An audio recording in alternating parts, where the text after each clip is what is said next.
हम लोगों ने financial management new chapter start किया था। ठीक है, उसमें हम लोगों ने ये समझा था कि बिजनेस फाइनेंस क्या होता है, फाइनेंशियल मैनेजमेंट क्या होता है। ठीक है, उसके इम्पोर्टेंस समझी थी कि वो क्या होती है। तो आज का टॉपिक है हमारा ऑब्जेक्टिव्स। ठीक है, ऑब्जेक्टिव्स ऑफ फाइनेंशियल मैनेजमेंट। तो चलिए स्टार्ट करते हैं हम लोग। The primary aim of financial management is to maximise share holders wealth. तो फाइनेंशियल मैनेजमेंट का जो प्राइमरी ऑब्जेक्टिव होता है वो क्या होता है, जो शेयर होल्डर की वेल्थ है उसको मैक्सिमाइज करना, which is referred to as the wealth maximisation concept, जिसको हम लोग क्या बोलते हैं, वेल्थ मैक्सिमाइजेशन कॉन्सेप्ट बोलते हैं। ठीक है, all financial decisions aims at ensuring at each decision is efficient and adds some value। तो जितने भी फाइनेंशियल डिसीजन होते हैं उनका एम क्या रहता है कि ये इंश्योर करना कि जो भी डिसीजन लिए गए हैं वो एफिशिएंट हों और कुछ ना कुछ वैल्यू ऐड करते हों, जो भी हम डिसीजन ले रहे हैं या जिस भी काम के लिए डिसीजन ले रहे हैं उसमें। क्लियर है? Such value addition tend to increase the market value of the share। इस तरीके के जो वैल्यू एडिशन होती है इसकी वजह से क्या होता है, जो मार्केट वैल्यू होती है शेयर की वो इंक्रीज होती है। ठीक है, therefore those financial decisions are taken which will ultimately prove gainful from the point of view of the shareholder। तो ये जो फाइनेंशियल डिसीजंस होते हैं ये क्या होते हैं, तो जितने भी डिसीजंस हम लोग लेते हैं अल्टीमेटली वो ये प्रूव करना चाहिए कि जो डिसीजंस हमने लिए हैं वो शेयर होल्डर्स के पॉइंट ऑफ व्यू से क्या होने चाहिए, गेनफुल होने चाहिए। ठीक है, those decisions which result in decline in the share price are poor financial decisions. ऐसे डिसीजंस जिनकी वजह से जो शेयर के जो प्राइस हैं वो अगर डिक्लाइन कर रहे हैं तो ऐसे डिसीजन क्या होंगे, किसी मतलब के नहीं होंगे, उनको एकदम बेकार डिसीजन बोला जाएगा। ठीक है, thus we can say that the objective of financial management is to maximize the current price of equity share of the company। इसलिए हम लोग ये कह सकते हैं कि जो फाइनेंशियल मैनेजमेंट का जो ऑब्जेक्टिव होता है क्या होता है, जो इक्विटी शेयर होते हैं कंपनी के उसकी वैल्यू को क्या करना या उसकी प्राइस को, करंट प्राइस को मैक्सिमाइज करना होता है। क्लियर है ये सबको? आगे बढ़ते हैं। When a decision is taken about investment in a new machine, the aim of financial management is to ensure that benefits from the investment exceed the cost so that some value addition takes place। तो अब जब भी हम investment की बात कर रहे हैं, अगर मान लो हम किसी एक नई मशीन में इन्वेस्टमेंट करना चाह रहे हैं, ठीक है, तो जो फाइनेंशियल मैनेजमेंट होता है उसका क्या एम होता है, ये इंश्योर करना है कि जो भी हम इन्वेस्ट कर रहे हैं, ठीक है, उनके क्या बेनिफिट्स हैं, इन्वेस्टमेंट बढ़ाने से क्या बेनिफिट होगा, और जो भी कॉस्ट लग रही है उसमें कुछ ना कुछ वैल्यू ऐड होनी चाहिए। In all investment decisions, major or minor, the ultimate objective that guides the decision maker is that some value addition should take place। तो जितने भी फाइनेंशियल डिसीजन होते हैं, चाहे बड़े से बड़ा फाइनेंशियल डिसीजन हो, चाहे छोटे से छोटा फाइनेंशियल डिसीजन हो, ठीक है,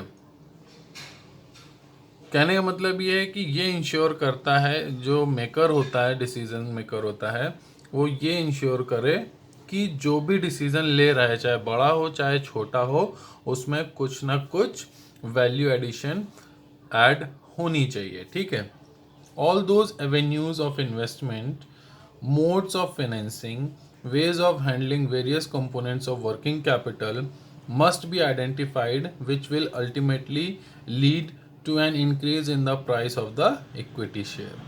ठीक है, तो जितने भी मोड्स हैं हम लोग जिससे के थ्रू हम इन्वेस्टमेंट कर रहे हैं, या जो भी फाइनेंसिंग मोड्स हम यूज़ कर रहे हैं, या जिस तरीके से हम वेरियस कंपोनेंट्स जो हैं वर्किंग कैपिटल के उनको यूज़ कर रहे हैं, तो उससे क्या होना चाहिए कि जो इक्विटी शेयर्स हैं उसके प्राइस इंक्रीज होने चाहिए। हमें ऑलवेज ऐसे डिसीजन लेने हैं। ठीक है, हमें ऐसा डिसीजन नहीं लेना है जिससे कि जो इक्विटी है कंपनी की वो कमज़ोर हो या उसका प्राइस कम हो, तो ऐसे डिसीज़न बिल्कुल नहीं लेने हैं। तो हमें इसके लिए बहुत ही ज़्यादा केयरफुल रहना पड़ता है कि जो डिसीज़न हम ले रहे हैं वो एकदम राइट डिसीज़न हो और उसका कुछ भी गलत इफेक्ट ना पड़े।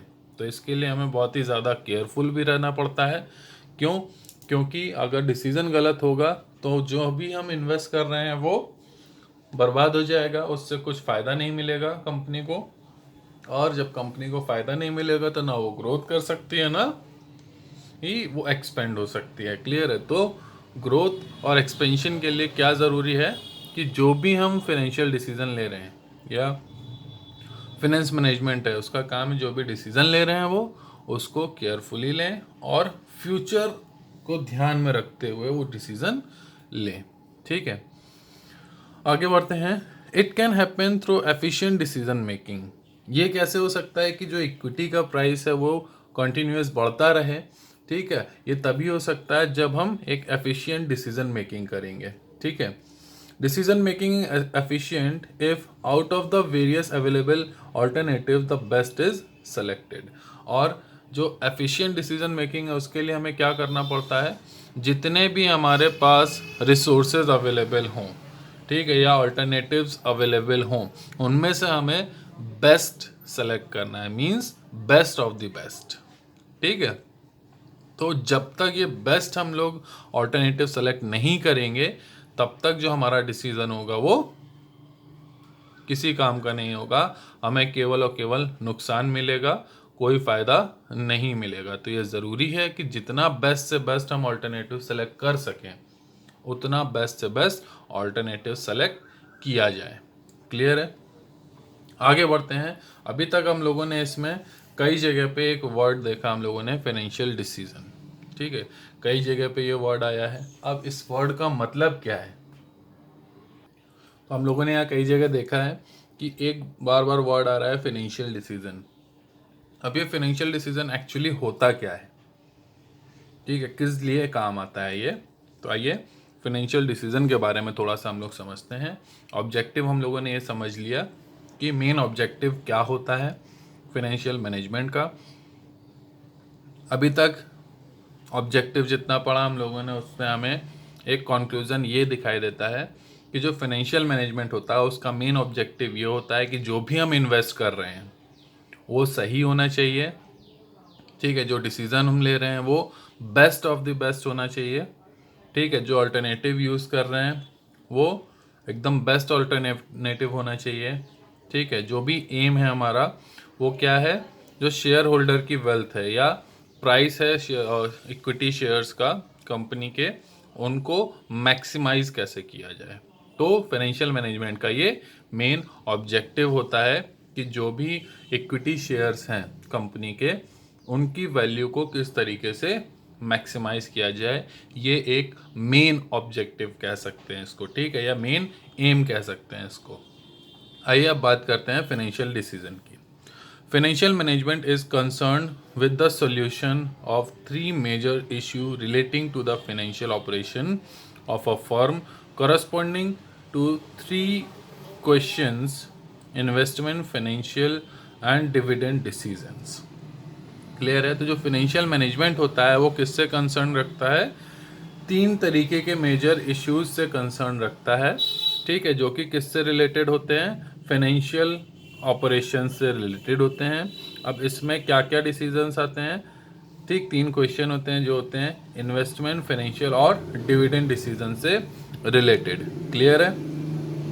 तो in a financial context it means the selection of the best financing alternative. Financial context में क्या होता है कि हमें एकदम बेस्ट अल्टरनेटिव को सेलेक्ट करना है। ठीक, the finance function therefore is concern with the broad decisions which are explain below.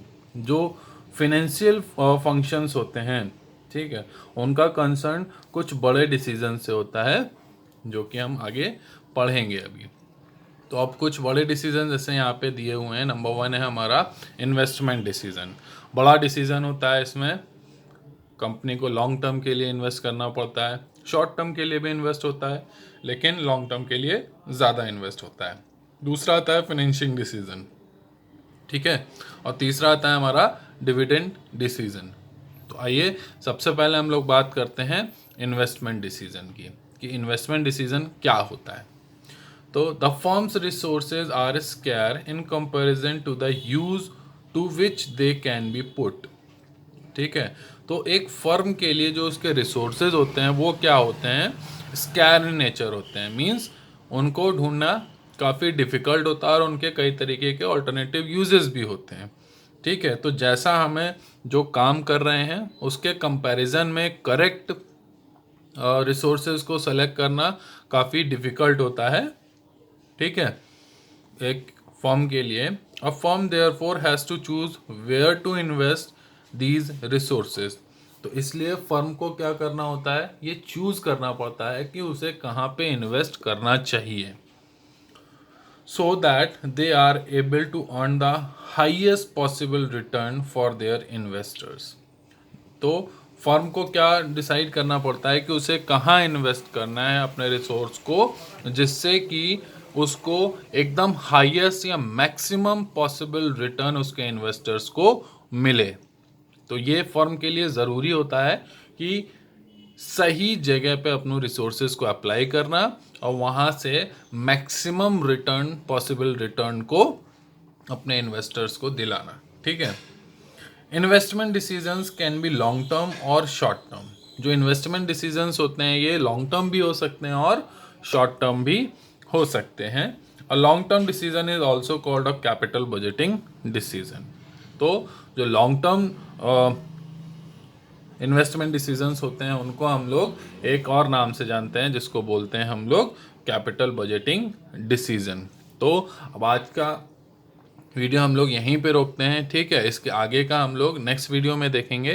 तो अब आपका काम ये है कि जो ऑब्जेक्टिव्स हमने पढ़े अभी, ठीक है, और जो फाइनेंशियल डिसीजंस देखे, इन्वेस्टमेंट डिसीजन के बारे में पढ़ा, इसको अच्छे से समझिए और जो वर्कशीट हम देंगे आपको इससे रिलेटेड उसको अच्छे से आपको सॉल्व करना है। क्लियर है? तो अब आप ये वीडियो देखिए और इसको समझिए कि अभी आपने क्या पढ़ा है। जो कहीं भी कोई प्रॉब्लम हो तुरंत आप मुझसे पूछिए।